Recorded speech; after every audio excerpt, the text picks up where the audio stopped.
इन विषयों में कहाँ से पढ़ना है? अगर आप एकदम किसी विषय में मान लीजिए कि 0 लेवल पे हैं तो छठी से शुरू कर लीजिए। हाँ, अगला सवाल पूछिए। सर, बहुत सारे सवाल हमारे पास एनसीईआरटी को लेकर हैं, तो उनमें से मैं कुछ सवाल ले रही हूँ। जो सौरभ कुमार बिहार, विकास मिश्रा उत्तर प्रदेश और दर्शित सैनी राजस्थान से पूछ रहे हैं, क्या एनसीईआरटी की पढ़ाई शुरुआत में करनी ही पड़ती है? एनसीईआरटी के अलावा कोई विकल्प है क्या? इसके अलावा सर, अशर नाज ने उत्तर प्रदेश, वरुण सिंह ने राजस्थान और हैदर अली ने बिहार से पूछा है कि एनसीईआरटी पढ़ना जरूरी है या उसे स्किप भी कर सकते हैं। सर, लाइव चैट में भी बहुत ज्यादा सवाल है एनसीईआरटी को लेकर, बहुत कंफ्यूजन है कि कौन सी क्लास से एनसीईआरटी कौन सी क्लास की पढ़नी चाहिए। तो एक बार ठीक है, देखिए एनसीईआरटी को लेकर पूरी बात एक साथ मैं आपको स्पष्ट करता हूँ। अगर आपका मीडियम इंग्लिश है और आप एनसीईआरटी पढ़ना चाह रहे हैं शुरू में, तो पढ़िए, कोई समस्या नहीं, आराम से पढ़िए। एनसीईआरटी पढ़ने से नुकसान तो नहीं होता है, फायदा ही होता है, सीधी सी बात है। सबसे अच्छे वो लोग हैं जिन्होंने एनसीईआरटी उस समय पढ़ ली थी जब पढ़ने को कहा गया था स्कूल में, वो तो सबसे अच्छे लोग हैं। लेकिन हम में से अधिकांश लोग वो हैं जिन्होंने उस समय नहीं पढ़ी थी, क्योंकि उस समय उनको उतना आइडिया नहीं था कि इसका काम बाद में भी पढ़ने वाला है। तो पढ़ी है तो अच्छी बात है।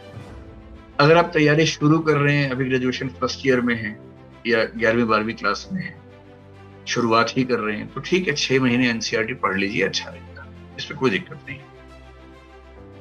लेकिन यदि आप ऐसी उम्र में हैं कि अब तैयारी सीरियस करने की शुरुआत करने का समय आ चुका है और एनसीईआरटी इसको रिसेंटली आपने नहीं पढ़ा है, तो मेरी सलाह हिंदी मीडियम के बच्चों को ये है कि 1 साल पहले मैंने सलाह देनी शुरू की थी कि एनसीईआरटी पढ़ ही लीजिए, लेकिन फिर मुझे थोड़ा सा ऐसा लगने लगा कि ये सलाह हमेशा 100% मामलों में सही नहीं है। क्यों नहीं, मैं आपको बताता हूँ। एनसीईआरटी जो है, उनमें जो नई एनसीईआरटी बुक्स हैं, हालांकि वो काफी अच्छे लूसिड तरीके से, आसान तरीके से लिखने की कोशिश की गई है, लेकिन हिंदी में फिर भी ऐसा लगता है कि उसमें ट्रांसलेशन की दिक्कतें कहीं कहीं आती हैं। पुरानी एनसीईआरटी काफी सघन थी, डेंस थी, उनसे चीजें बहुत जल्दी से पकड़ में आती थी, लेकिन उनकी भाषा इतनी मुश्किल थी कि यूपीएससी की दुनिया में एक कहावत चलती है कि एनसीईआरटी ना तैयारी करने के बाद पढ़नी चाहिए, तैयारी करने से पहले नहीं पढ़नी चाहिए, क्योंकि अब तैयारी करने से पहले पढ़ेंगे तो एनसीईआरटी सिर के ऊपर से निकल जाएगी। तैयारी करने के बाद पढ़ेंगे, बाद का मतलब सेकंड फेज में पढ़ेंगे, तो चीजें आसानी से समझ में आ जाएंगी। अब इन सारी बातों को एक साथ सार के रूप में मैं आपको स्पष्ट कर देता हूं। इंग्लिश में एनसीईआरटी की लैंग्वेज को लेकर दिक्कत नहीं है, तो इंग्लिश मीडियम के लोग यदि शुरुआत कर रहे हैं और 3-4 महीने उनके हाथ में है अभी, तो एनसीईआरटी पढ़ लें, अच्छा रहेगा। विशेष रूप से 3 विषयों में, ज्योग्राफी, हिस्ट्री और साइंस। इन विषयों में कहां से पढ़ना है? अगर आप एकदम किसी विषय में मान लीजिए कि 0 लेवल पे हैं तो छठी से शुरू कर लीजिए। अगर आपको लगता है कि अंडरस्टैंडिंग का लेवल थोड़ा बहुत है, मतलब मैनेज हो जाएगा, तो 9 से कर लीजिए। और यदि आपने उस विषय में अच्छी खासी पढ़ाई की हुई है और आपकी कमांड ठीक ठाक है, तो आप 11 से भी कर सकते हैं, लेकिन एक रीजनेबल तरीका यह कि 9th क्लास से एनसीईआरटी को पढ़िए, 3 विषयों में, हिस्ट्री, ज्योग्राफी और साइंस। हिंदी मीडियम की जहां तक बात है, इस बात की ठीक ठाक संभावना है कि आपको भाषा की दिक्कत आएगी। एक बार ट्राई करके देख लीजिए। अगर आपको एनसीईआरटी पढ़ने में दिक्कत नहीं आ रही है तो उसको पढ़ लीजिए। अगर दिक्कत आती है समझने में, तो एक अच्छा तरीका इसका ये है कि पहले आप आईएएस की तैयारी शुरू कीजिए बाकी बुक से या क्लासेस से, और जब इस सेगमेंट को हल्का फुल्का पढ़ चुके हो, ठीक से पढ़ चुके हो, फिर एक बार एनसीईआरटी को बहुत तेजी से पढ़ लीजिए, क्योंकि जो एनसीईआरटी वैसे आप पढ़ेंगे शायद 10 दिन में, उसके बाद पढ़ेंगे 2 दिन में उसको, और तब आपको 2 दिन में सिर्फ ये पढ़ना है तेजी से कि क्या कोई ऐसा पॉइंट है जो एनसीईआरटी में लिखा है और मुझसे मिस हो गया है।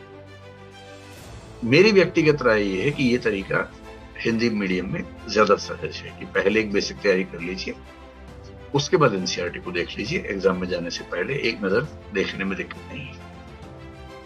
देखिए, एनसीईआरटी का जो पुरानी एनसीईआरटी थी, उसका एक फायदा मेंस में बड़ा सीधा मिलता था, जैसे हिस्ट्री से मिलता था कि जिस तरीके से एनसीईआरटी में लिखा था ठीक उस तरीके से क्वेश्चंस आ जाते थे। जैसे ब्रिटिश भारत में प्रेस का विकास कैसे हुआ, या ब्रिटिश भारत में कानूनों का विकास कैसे हुआ, ये सब चीजें वैसी की वैसी उसमें लिखी हुई थी। नई एनसीईआरटीज में ठीक इस फॉर्मेट में चीजें मिलती थी। तो पुरानी एनसीईआरटी में एक बेनिफिट था कि कई क्वेश्चंस मेंस के आपको एज इट इज मिलते थे, अब वो बेनिफिट उतना नहीं है। रही बात प्रीलिम्स की, तो प्रीलिम्स के लिए मेरी सलाह ये है कि एक बुक सीरीज है प्रीलिम्स प्रैक्टिस सीरीज नाम से, जिसमें बहुत सारे प्रश्नों का अभ्यास है, हजारों प्रश्न हैं ऐसे।